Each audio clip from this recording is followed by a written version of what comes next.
नमस्कार। आज के इसी लेक्चर में हम कार्ल मार्क्स के अतिरिक्त मूल्य सिद्धांत पर चर्चा करेंगे। अतिरिक्त मूल्य का सिद्धांत यानी कि थ्योरी ऑफ सरप्लस वैल्यू। मार्क्सवाद के अंतर्गत अतिरिक्त मूल्य का सिद्धांत वर्ग संघर्ष के तार्किक आधार का संकेत देता है।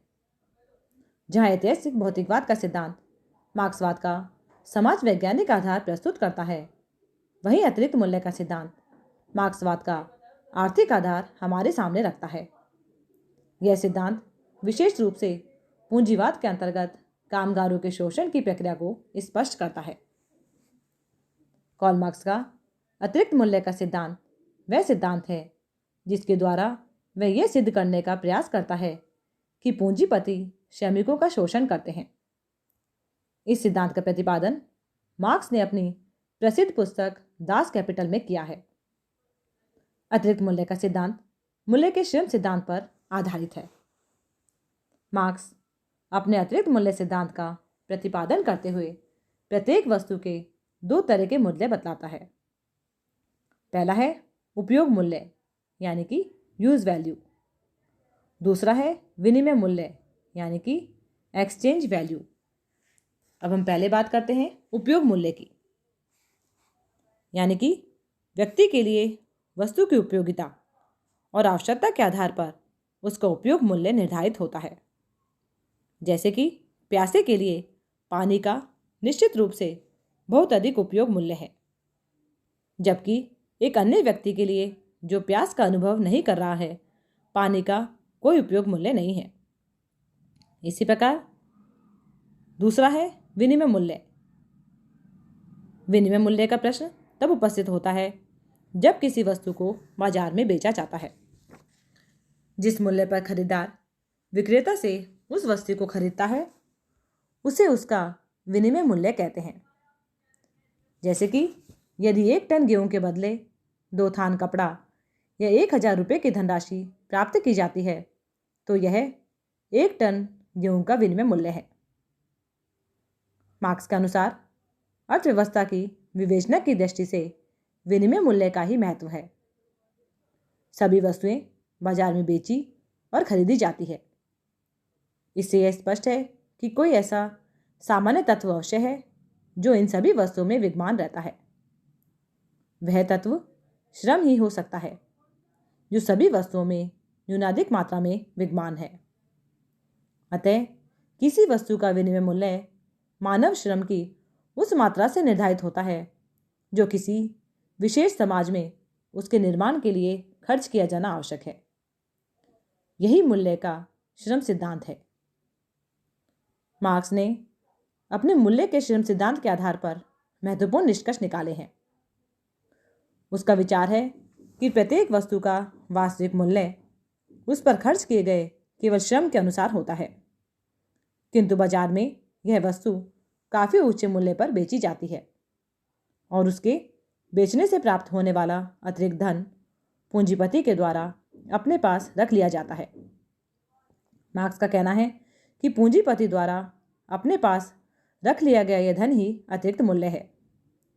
स्वयं मार्क्स के शब्दों में यह उन दो मूल्यों का अंतर है जिसे मजदूर पैदा करता है और जिसे वह वास्तव में पाता है। दूसरे शब्दों में यह वह मूल्य है जिसे पूंजीपति मजदूर के श्रम से प्राप्त करता है, जिसके लिए उसने मजदूर को कोई मूल्य नहीं चुकाया है।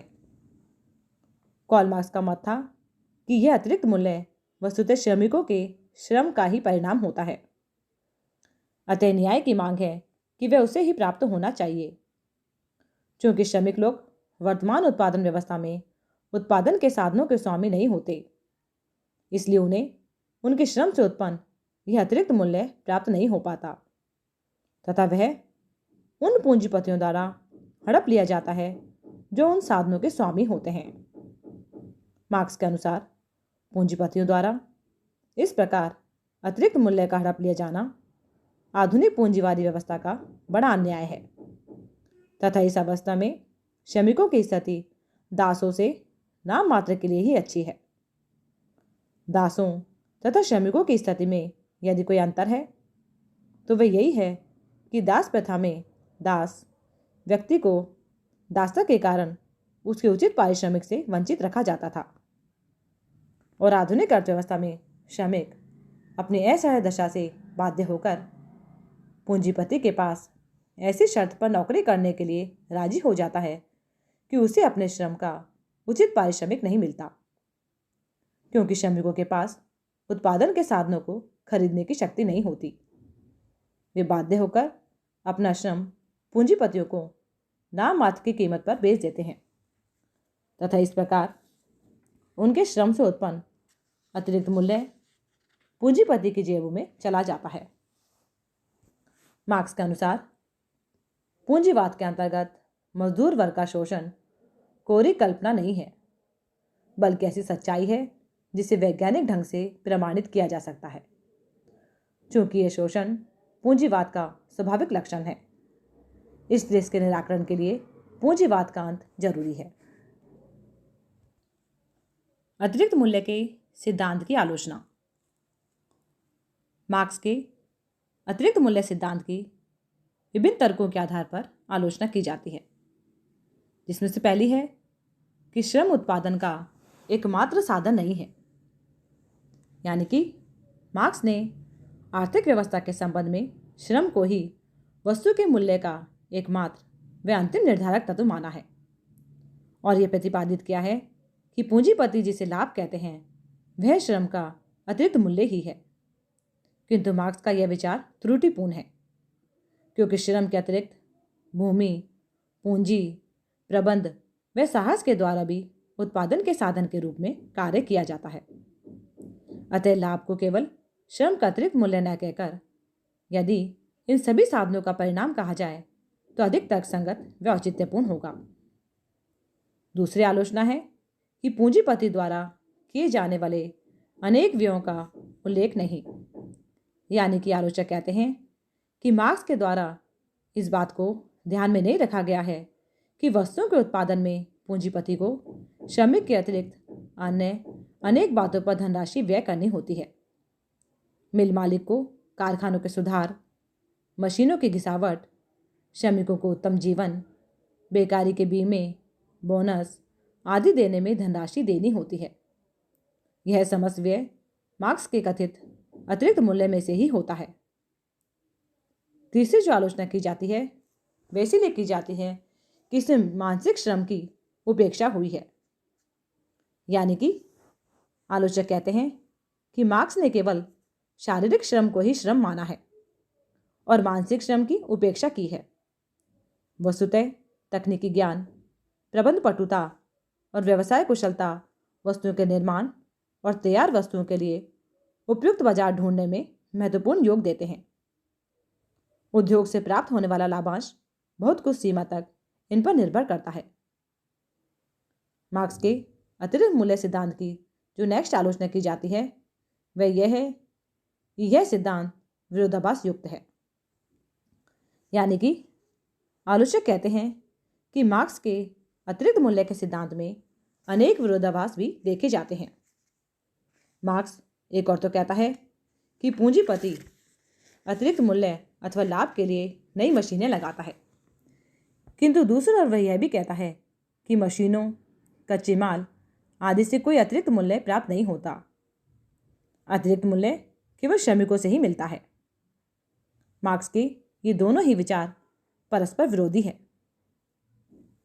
इसलिए कहा जाता है कि यदि अतिरिक्त मूल्य श्रम से ही मिलता है और नई तथा अधिक मशीनें लगाने से उत्पादन में प्राप्त वृद्धि नहीं हो पाती, तो पूंजीपति अधिक मशीनें लगाकर श्रमिकों की संख्या में कमी करने का प्रयत्न क्यों नहीं करता है।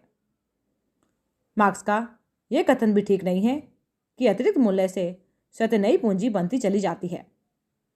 यदि ऐसा होता तो कंपनी को ज़्यादा ब्याज पर ऋण लेने और कंपनी के हिस्से बेचकर नई पूंजी प्राप्त करने का प्रयत्न नहीं करना होता। मार्क्स वास्तव में इस तरह के परस्पर विरोधी विचारों में उलझ गया। लेकिन अतिरिक्त मूल्य के सिद्धांत द्वारा मार्क्स ने पूंजीवादी आर्थिक प्रणाली तथा उत्पादन व्यवस्था में छिपे शोषण, जुल्म तथा अत्याचार को वैज्ञानिक आधार पर स्पष्ट किया तथा समाजवादी अर्थव्यवस्था का समर्थन किया। मार्क्स के अनुसार पूंजीवाद के अंतर्गत पूंजीपति का अस्तित्व मजदूर वर्ग के शोषण पर आश्रित है, परंतु समाजवाद के अंतर्गत प्रत्येक स्वस्थ व्यक्ति श्रम करने को बाध्य होता है। दूसरे के श्रम पर पलने का अधिकार किसी को नहीं होता। मार्क्स के शब्दों में समाजवादी व्यवस्था के अंतर्गत जो कोई काम नहीं करेगा उसे खाने को भी नहीं मिलेगा, यानी कि he who does not work neither shall eat. आज के इस लेक्चर में बस इतना ही। धन्यवाद।